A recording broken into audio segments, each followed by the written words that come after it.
नमस्कार मित्रों, आज हम सूफी भक्त कवियों की बात करेंगे जिन्होंने प्रकृति को अपनी प्रेमिका मान परमात्मा की तरह उसकी साधना की और स्वयं साधक के रूप में कविताएं रचते रहे।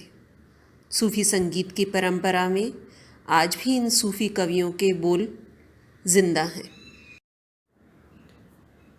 निर्गुण धारा की प्रेम मार्गीय शाखा या प्रेमाश्रयी शाखा को मानने वाले, इसमें काव्य रचना करने वाले अधिकतर सूफी संत थे। ये काव्य रचते हुए भारत में प्रचलित प्रेम कथाओं को आधार बनाया करते थे। इनके अनुसार ईश्वर को प्राप्त करने का एकमात्र साधन है प्रेम, और ईश्वर से मिलने के लिए प्रेम की पीड़ा होना बहुत ज़रूरी है। इनका विश्वास है कि प्रेममय होकर ही जीव ईश्वर में विलीन हो सकता है। इस शाखा के प्रमुख कवि जायसी हैं, जिनका प्रमुख ग्रंथ है पद्मावत। पद्मावत के अलावा उन्होंने अखरावट और आखिरी कलाम की भी रचना की। इस शाखा के अन्य कवियों में कुतुबन, मंझन और मुल्ला दाऊद का भी नाम आता है। सूफी कवियों ने ईश्वर को प्राप्त करने का एकमात्र साधन प्रेम ही माना। वे स्वयं को प्रेमी या पति के रूप में देखते हैं और ईश्वर को अपनी प्रेमिका या पत्नी के रूप में मानकर उसकी खोज में निकल पड़ते हैं।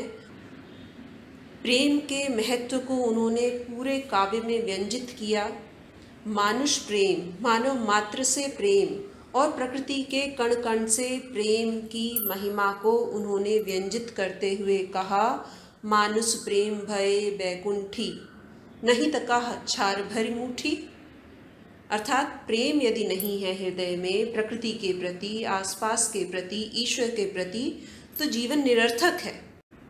भारतीय जनजीवन से संबंधित कथाओं को आधार बनाकर बहुत सी कथाएं जो सदियों से भारतीय जनमानस में प्रेम कथाओं के रूप में प्रचलित थीं, उन्हीं को आधार बनाकर इन्होंने अपनी काव्य रचना की, ताकि अपनी सोच को, अपने विचारों को, अपनी दार्शनिकता को ये आम जनता तक पहुंचा सके। सूफी भक्त कवियों ने जगत को, इस दुनिया को ईश्वर का ही एक रूप माना और उन्होंने प्रकृति के अंग अंग में, प्रकृति के कण कण में उस परमात्मा के दर्शन किए, उस ईश्वर के दर्शन किए जो उनकी प्रेमिका का ही एक रूप है। पद्मावत में जायसी पद्मिनी के रूप सौंदर्य में प्रकृति की छटा देखते हैं। प्रकृति का प्रतीकात्मक प्रयोग करते हुए कहते हैं, सरवर तीर पद्मिनी आई, खोपा छोरी केस मुकुलाई, ससिमुख अंग मलय गिरी बासा, नागिन झांपी लीन चहु पासा, ओनई घटा परी जग छाहा, सचि के शरण लीन जनु राहा। पद्मिनी के इस अलौकिक सौंदर्य में उन्हें ईश्वर का ही, परमात्मा का ही आभास होता है। इन कवियों ने अपनी जो कथा कही वो लंबी कहानी के रूप में कही, और वो लंबी कहानियाँ प्रबंध काव्य के रूप में हमारे सामने आईं और बोलचाल की अत्यंत सरल अवधी भाषा में ये कहानियाँ जन जन तक पहुँची।